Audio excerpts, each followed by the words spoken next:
have left in the tank and just looking to compete now and then see who they have on the roster for next season.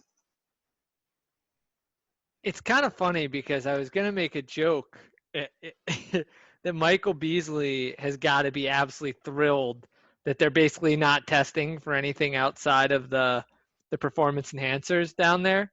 And then you mentioned that he had a drug infraction, which was in fact for marijuana, I believe, confirmed. So that's interesting. I'm sure he's gonna enjoy that policy is in place. But I'm excited to see if any of those guys can hang on for the team for next year.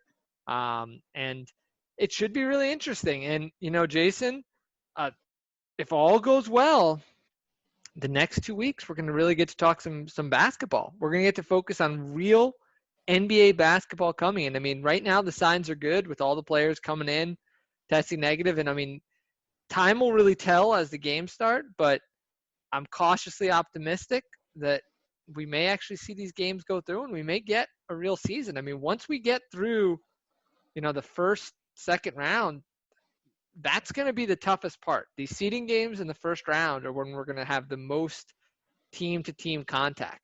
Once it gets through the first round, you're down to 8 teams. I mean, you're talking, only a few hundred people at that point. And it's going to be a lot more manageable. So that is going to be really the test, I think, for how this goes. I mean, how, in general, before we go, how do you feel about how this is all kind of playing out so far? I've done a 180. I'm starting to feel a lot better. I think the key stat is that once they did the retest of everyone that got into the bubble post-quarantine, there were like 2 positive cases, which limits the spread. I'm still a little nervous about the staff members and the workers at Disney that get to go home every night and come back, because if any of those guys or girls contract the virus, then some of these players could be in trouble. But I'm feeling a little bit better.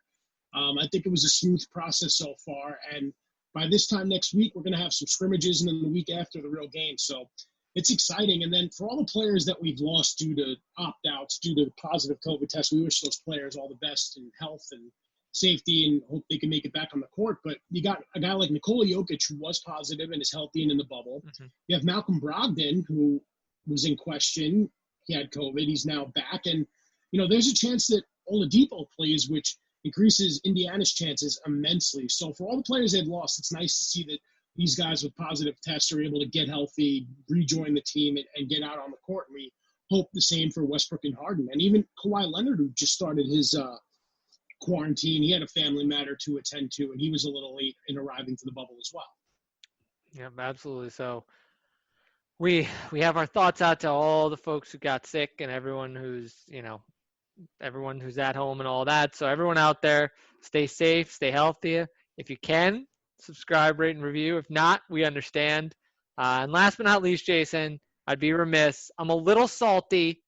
I was really pulling for the sideline cancer team in TBT, but congratulations to the Marquette Golden Eagles. Blah, blah, blah, blah, blah. You won. Congratulations. Sideline cancer next year. Go sideline cancer. Mo Creek, Marcus Keene. Let's get it next year. By the way, Ben is the biggest TBT fan I know, so shout out to him. He texted me a couple of days ago, and he's like, can we talk about TBT on the show? I said, sure. But then so much newsworthy items broke. I guess so much. It's late at night. I'm starting to lose my I'm just crushed. I'm genuinely crushed that sideline cancer didn't win. I thought it was in the cards after they beat the elite team, the overseas elite team, which is the consensus best team in the tournament. It's crushing for them not to take it home. It's crushing, Jason. So, well, you know what's not crushing? The fact that we will be reunited this weekend. That is a silver lining to that gray cloud. And I look forward to that and talking to you next week on this show. But I get to talk to you. Unlike the people out there, they only get to hear from you next week. I get to talk to you this weekend. So for all you out there, thank you for listening. And we look forward to talking to you next week. I'll get to talk to Jason this weekend. Yeah, we're going to need a new photo for the Baseline Jumper Facebook and Twitter pages, so wear your Sunday best, my friend. And for the folks out there listening, we thank you for your continued support. We'll be back sooner than you think. But in the meantime, stay healthy and enjoy the NBA Bubble Life Twitter account.